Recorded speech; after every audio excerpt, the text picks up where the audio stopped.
प्रणाम जोगी जी। प्रणाम भाई। जोगी जी, आज का प्रश्न ये है कि अध्यात्म में भोगवाद का विरोध किया गया है और कहीं न कहीं त्याग की महत्ता बताई गई है। तो दोनों चीज़ों का कारण क्या है? देखिए, जैसे कि मैं बोलता हूँ कि हमेशा बोलता हूँ अध्यात्म यानी समझदारी, जागरूकता। आप जागरूक हैं, आप जानते हैं कि आपको क्या चाहिए ज़िंदगी में, क्यों जी रहे हैं हम और हम क्या हैं।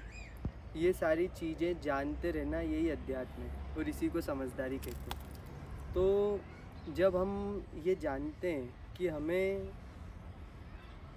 आनंद चाहिए, अभी हम दुखी हैं, चिंता में हैं, डिप्रेशन में हैं या बंधन में हैं, हमें मुक्ति चाहिए।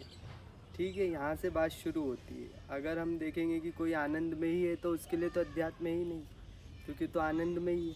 उसको अध्यात्म का कोई लक्ष्य होता है ना। तो हमारा जो लक्ष्य है वो है सतत शांति, अटूट आनंद, है ना, अनंत आनंद,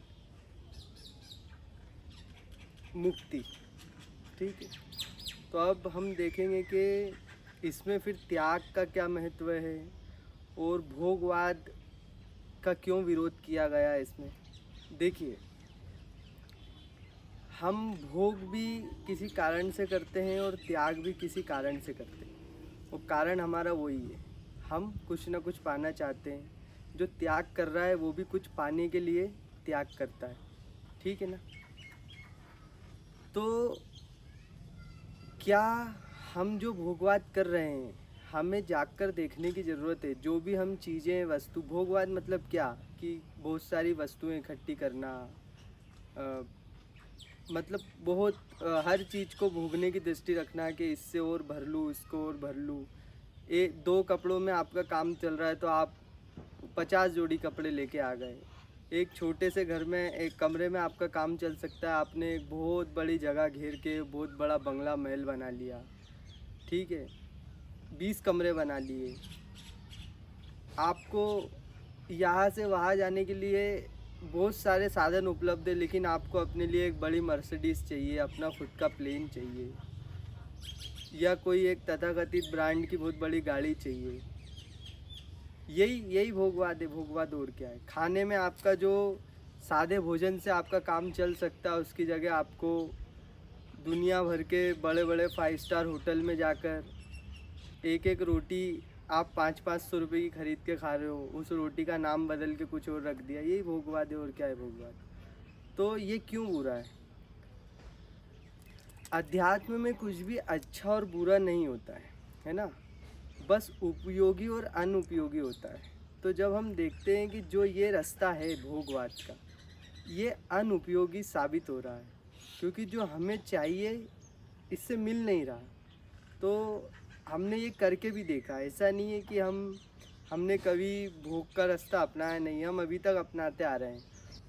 और हमने कईयों को इस रास्ते पर बहुत ज़्यादा आगे जाते देखा है, हमारे सामने उदाहरण है।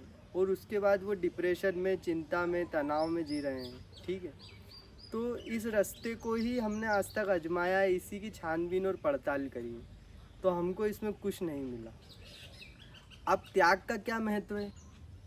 त्याग मतलब ये नहीं होता है कि आपने हर चीज़ का, खाने पीने का भी त्याग कर दिया, अब आप भूखे रह रहे हैं। अब आप अब आप कहीं जंगल में जाकर के रह रहे हैं, बिना किसी गुफा में, किसी भालू की गुफा में घुस गए हैं आप, है ना। आप धूप खा के ज़िंदा रहते हैं, आप नंगे घूमते हैं। इसका मतलब त्याग नहीं है। त्याग का मतलब होता है व्यर्थ चीज़ों का त्याग, जो अननेसेसरी मैंने पकड़ा हुआ है, जिसकी मुझे ज़रूरत ही नहीं है। जिस चीज़ की व्यवस्था के चक्कर में मैं, जो सही काम है उससे वंचित हो जाता हूँ, वो सही काम नहीं कर पाता हूँ। सही काम क्या है कि यही सोचना है, मुझे समझना है, मुझे जानना है कि वो आनंद मुझे कैसे मिलेगा, वो जो मेरे अंदर अपूर्णता है वो कैसे भरेगी, ये जो मेरे बंधन है ये कैसे छूटेंगे और मुक्ति की तरफ मैं कैसे आगे बढ़ूँगा। इन सब चीज़ों की जांच पड़ताल, इसके लिए मुझे समय ही नहीं मिल पाता है। क्योंकि मैं उन अननेसेसरी चीज़ों के पीछे भाग रहा हूँ। तो उस अननेसेसरी को छोड़ना, गैर ज़रूरी को छोड़ना ही त्याग है। तो अब आप मेरी बातों से लॉजिकली ये समझ गए होंगे कि त्याग का क्या महत्व है और त्याग वास्तव में क्या है और भोगवाद से हमें पीछे हटना क्यों ज़रूरी है। क्योंकि अगर हम उसी दौड़ में आगे भागते चले जाएंगे, भागते चले जाएंगे, भागते चले जाएंगे, तो कब ठहरेंगे और कब खुद को जानेंगे और कब समझेंगे और कब वास्तविकता की ओर देखेंगे। समय ही नहीं मिलेगा और एक दिन ऐसे ही ख़त्म हो जाएंगे। तो बहुत सीधा सा मतलब है कि आपको भोगवाद से पीछे हटना ही पड़ेगा, कभी ना कभी हटना ही पड़ेगा। तो इतना ही महत्व है इस चीज़ का। आपका और कोई प्रश्न है? आपने जैसे बताया, कहीं ना कहीं आपने दूसरों का एग्जाम्पल दिया कि दूसरे लोग हैं जो इस रास्ते पर आगे जा चुके हैं पर फिर भी कहीं ना कहीं वो परेशान है। तो व्यक्ति यही बोलता है कि हम खुद एक्सपीरियंस करके देखना चाहते हैं, चाहे वो भोगवाद का रास्ता हो या त्याग का रास्ता हो। तो व्यक्ति को क्या खुद एक्सपीरियंस लेके देखना चाहिए, ये रास्ता सही है क्या? देखिए, रही बात खुद एक्सपीरियंस लेने की, तो आपने देखा होगा कि आप बहुत सारी चीज़ों में खुद एक्सपीरियंस नहीं लेना चाहते हैं। जैसे जहर होता है, आप कभी ये बोलते हैं क्या कि मैं जहर को जहर तभी मानूंगा जब मैं खुद उसका एक्सपीरियंस करके देखूंगा, मैं पी के देखूंगा, अगर उससे मृत्यु होती होगी तो ही मैं मानूंगा कि मृत्यु होती है, और नहीं तो मैं मानूंगा ही नहीं। तो हमने जब देखा है कि जितने लोगों ने आज तक जहर पिया है वो सब मारे गए हैं, ठीक है, और हमारे आज तक का पूरा अनुभव यही रहा है। और जब भी हमारे मुंह में हल्का सा भी जहर पड़ा है तो हम भी बीमार पड़ गए हैं बुरी तरह से। जो मैंने बोला कि भोगवाद से हमें कभी संतुष्टि नहीं मिली और असंतुष्टि ही मिली थी।